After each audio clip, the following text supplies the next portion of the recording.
I would make a distinction between testing and evaluation.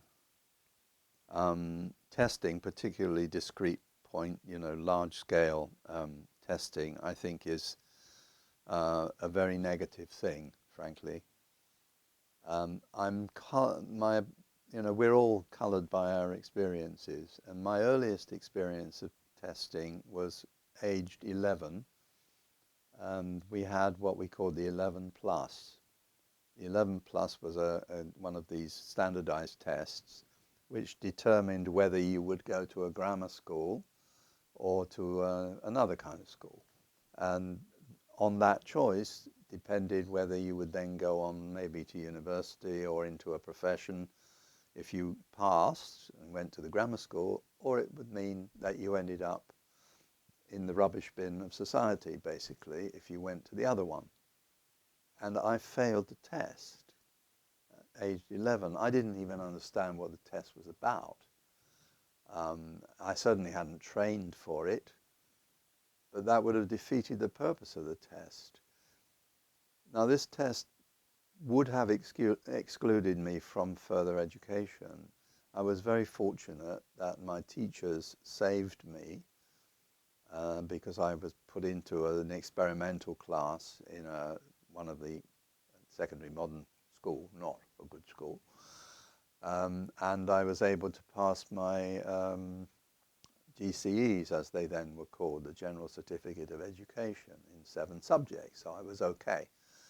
And then I went to a grammar school after that, largely because my teachers helped put me in the way of it. So in the end, I got a scholarship to Cambridge University. Now I failed my 11 plus. Now there's something wrong here. It's either that something was wrong with me or something was wrong with the test. And I think it was something wrong with the test, frankly. And it wasn't the only experience I had of testing. I had another one later on to do with Chinese. I was selected in the RAF to do Chinese, learn Chinese and become I suppose, a listener to Chinese military affairs. When we had the test, I failed the test. The test was about tones, and they said I was tone deaf. 20 years later, I went to work in China and learnt Chinese. Now again, maybe there's something wrong with the tests in a case like this.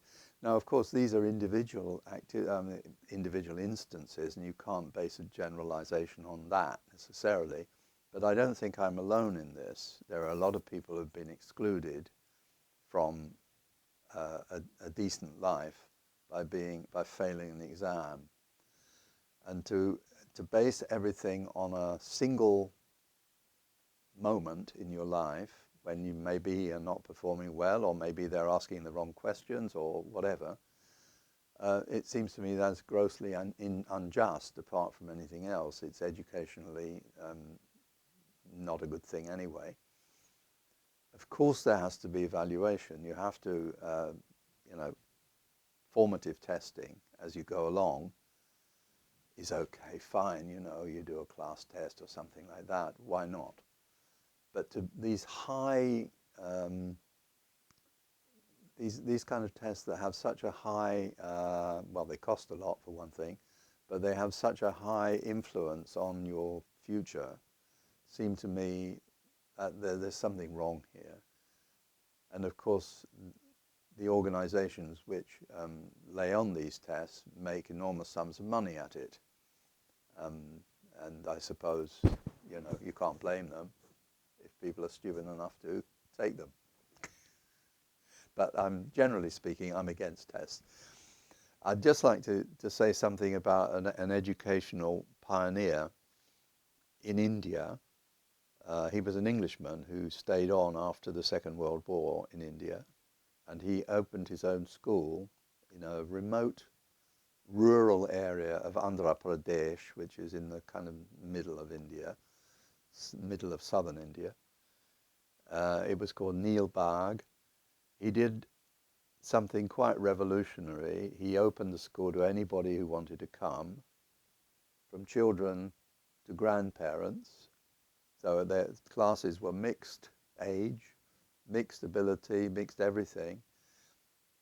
He taught things like motor car engineering to girls and carpentry, and he taught things like embroidery and dressmaking to boys, totally,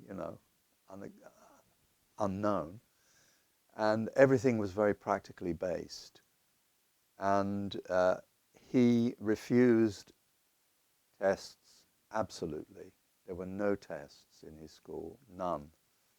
And I mean, the school was a great success, but of course it ran counter to institutional education.